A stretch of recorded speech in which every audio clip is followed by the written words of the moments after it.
Selamat pagi Ibu dosen dan selamat pagi untuk teman-teman semua. Perkenalkan, nama saya Stefania Barek, Prodi PPN tingkat 1 kelas B dengan NIM PO 530 320 921 158. Baik, terima kasih atas waktu dan kesempatan yang diberikan kepada saya.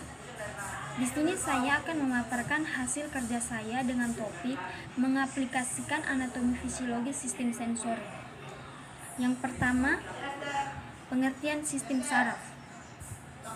Sistem saraf manusia adalah sebuah jaringan yang sangat khusus yang bermiliaran neuron dan bertanggung jawab untuk mengendalikan dan mengordinasikan semua fungsi tubuh. Sistem ini terdiri dari dua komponen, yaitu sistem saraf pusat atau SSP dan sistem saraf perifer atau PNS. Sistem saraf pusat meliputi otak dan sumsum tulang belakang, sedangkan sistem saraf perifer terdiri dari semua neuron tubuh, kecuali yang ditemukan oleh otak dan sumsum tulang belakang. Yang kedua, cara kerja saraf. Sistem cara kerja saraf bekerja melalui jaringan kompleks neuron yang merupakan fungsi dasar sel-sel dari sistem saraf. Ada 3 jenis neuron, yaitu neuron sensorik, neuron motorik, dan interneuron. Yang ketiga, susunan sistem saraf. Susunan sistem saraf terbagi secara anatomi yang terdiri dari saraf pusat atau otak dan medula spinalis, dan saraf tepi atau saraf kranial dan spinal, dan secara fisiologi yaitu saraf otonom dan saraf somatik. Yang berikut anatomi fisiologi mata. Secara garis besar, anatomi fisiologi mata dapat dikelompokkan menjadi 4 bagian. Yang pertama, palpebra. Yang kedua, rongga mata. Yang ketiga, bola mata. Yang keempat, sistem kelenjar bola mata. Yang berikut anatomi fisiologi telinga. Anatomi fisiologi telinga merupakan organ pendengaran dan keseimbangan. Terdiri dari telinga luar, tengah, dan dalam. Telinga manusia menerima dan mentransmisikan gelombang bunyi ke otak, di mana bunyi tersebut akan dianalisa dan diinterpretasikan. Yang berikut anatomi telinga luar. Telinga luar terdiri dari auricula atau pinna dan canalis auditorius externus. Dipisahkan dari telinga tengah oleh struktur seperti cangkram yang dinamakan membran timpani atau gendang telinga. Telinga terletak pada kedua sisi kepala, kurang lebih setinggi mata. Auriculus melekat ke sisi kepala oleh kulit dan tersusun terutama oleh kartologo, kecuali lemak dan jaringan bawah kulit pada lobus telinga. Auriculus membantu pengumpulan gelombang suara dan perjalanannya sepanjang canalis auditorius externus. Tepat di depan meatus auditorius externus adalah sendi temporal mandibular. Kaput mandibular dapat dirasakan dengan meletakkan ujung jari di meatus auditorius externus ketika membuka mata dan menutup mulut. Canalis auditorius externus panjangnya sekitar 2,5 cm. Sepertiga lateral mempunyai kerangka kartoliga dan fibrosa padat di mana kulit terlekat. 2/3 medial tersusun atas tulang yang dilapisi kulit tipis. Yang berikut anatomi telinga tengah.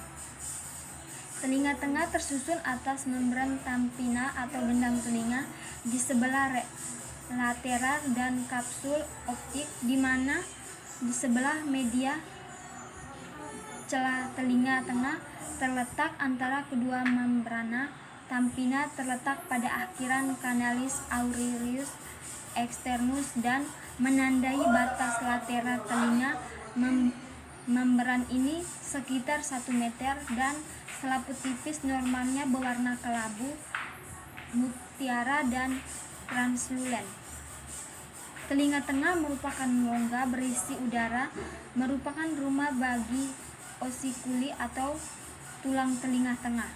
Dihubungkan dengan tuba eustachy ke nasofaring, berhubungan dengan beberapa sel berisi udara di bagian mastoid tulang temporal. Telinga tengah mengandung tulang terkecil atau osikuli, yaitu malleus, incus stapes. Osikuli dipertahankan pada tempatnya oleh sendian, otot, dan ligamen yang membantu hantaran suara. Yang berikut anatomi telinga dalam. Telinga dalam tertanam jauh di bagian tulang temporal, organ untuk pendengaran atau koklea, dan keseimbangan atau kanalis semicircularis. Begitu juga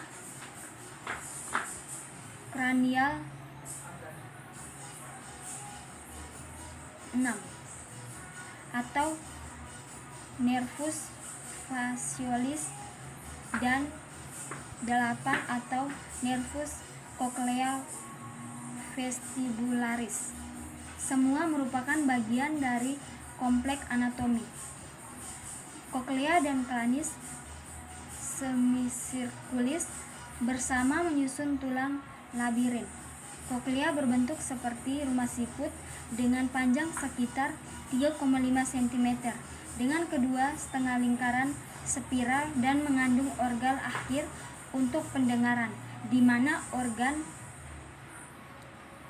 korti di dalam lubang labirin, namun tidak sempurna mengisinya.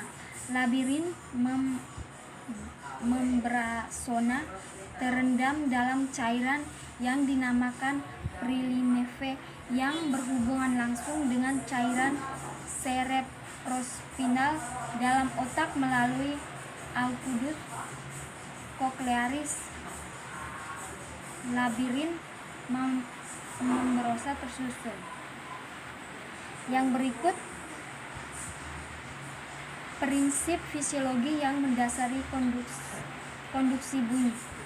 Bunyi memasuki telinga melalui kanalis auditorius externus dan menyebabkan membran timpani bergetar, menghantarkan suara dalam bentuk energi mekanis melalui gerakan pengungkit ossiculus oval. Energi mekanis ini kemudian dihantarkan cairan telinga ke dalam koklea, di mana akan menjadi energi elektris. Energi elektris ini berjalan melalui nervus vestibulococlearis ke nervus sentral, di mana akan dianalisis dan diterjemahkan dalam bentuk akhir sebagai suara. Selama proses pengantaran gelombang suara menghadapi yang massa jauh lebih kecil dari auriculus yang berukuran sampai jendela oval yang sangat kecil dan mengakibatkan peningkatan amplitudo bunyi. Yang berikut anatomi sistem peraba atau kulit. Kulit adalah alat indera yang mampu menerima rangsangan temperatur suhu, sentuhan, rasa sakit, tekanan, tekstur, dan lain sebagainya. Pada kulit terdapat reseptor yang merupakan percabangan dendrit dari neuron sensorik yang banyak terdapat di sekitar ujung jari, ujung lidah, dahi, dan lain-lain. Badan kulit yang elastis dan longgar terdapat pada palpebra, bibir, dan preputium. Kulit yang tebal dan tegang terdapat di telapak kaki dan telapak tangan dewasa. Kulit yang tipis terdapat pada muka. Kulit yang lembut terdapat pada leher dan badan. dan kulit yang berambut kasar terdapat pada kepala. Ada 2 lapisan kulit, yaitu epidermis dan dermis. Yang berikut fisiologi peraba. Fungsi kulit secara umum. Yang pertama, sebagai proteksi. A. Masuknya benda-benda dari luar atau benda asing invasi bakteri. B. Melindungi dari trauma yang terus-menerus. C. Mencegah keluarnya cairan yang berlebihan dalam tubuh. D. Menyerap berbagai senyawa lipid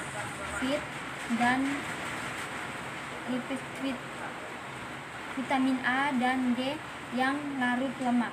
E. Memproduksi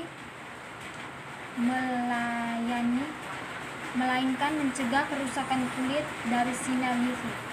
Yang kedua, pengontrol atau pengatur suhu. A. Vasokonstriksi pada suhu dingin, dilatasi pada kondisi panas, perbedaan darah, peningkatan terjadi penguapan keringat. Yang ketiga, proses hilangnya panas dari tubuh. A. Radiasi adalah pemindahan panas ke benda lain yang suhunya lebih rendah. B. Konduksi adalah pemindahan panas dari tubuh ke benda lain yang lebih dingin yang bersentuhan dengan tubuh. C. Evaporasi adalah bentuk hilangnya panas lewat konduksi. D. Cepat hilangnya panas dipengaruhi oleh suhu permukaan kulit yang ditentukan oleh peredaran darah ke kulit, atau total aliran darah N sama dengan 450 ml per menit. Yang keempat, sensibilitas. A. Mengindera suhu, rasa nyeri, sentuhan, dan rabaan. Yang kelima, keseimbangan air. A. Strotum corneum dapat menyerap air hingga mencegah kehilangan air serta elektrolit yang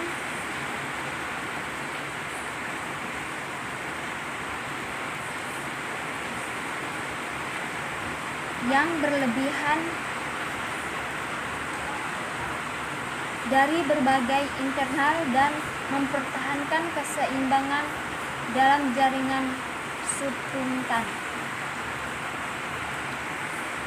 Yang berikut anatomi sistem perasa atau lidah.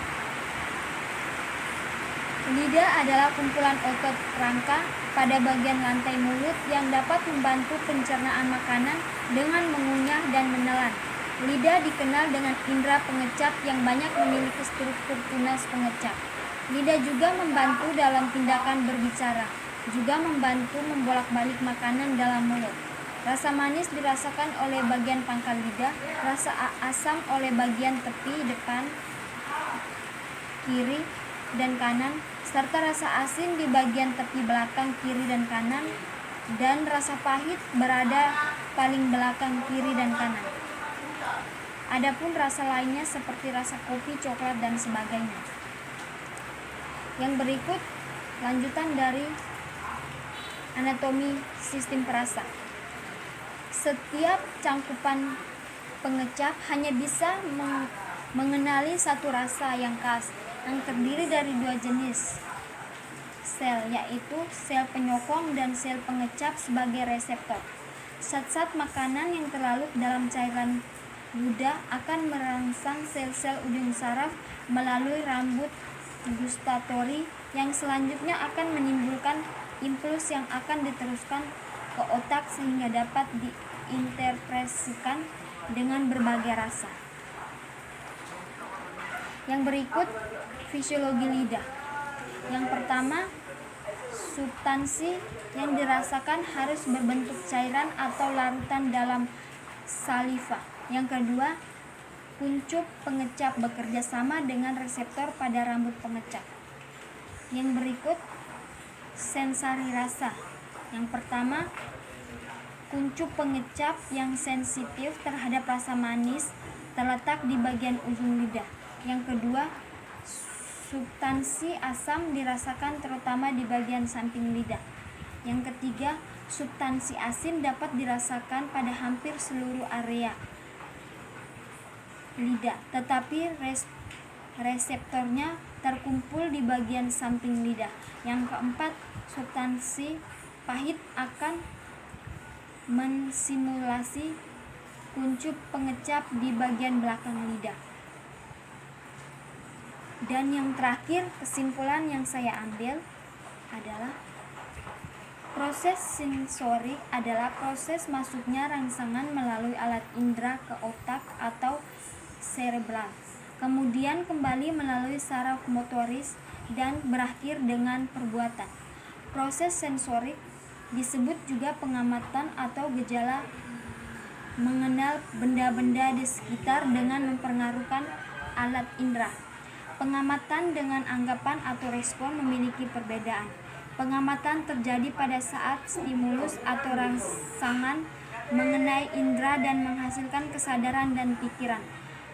Respon yaitu proses terjadinya kesan dari pikiran setelah stimulus tidak ada, di mana anatomi fisiologi sistem sensorik saling berkaitan satu sama lain, membentuk fungsi yang sesuai dan terhindar dari bahaya yang bisa merusak sistem sensoris tersebut. Sekian dan terima kasih hasil presentasi saya.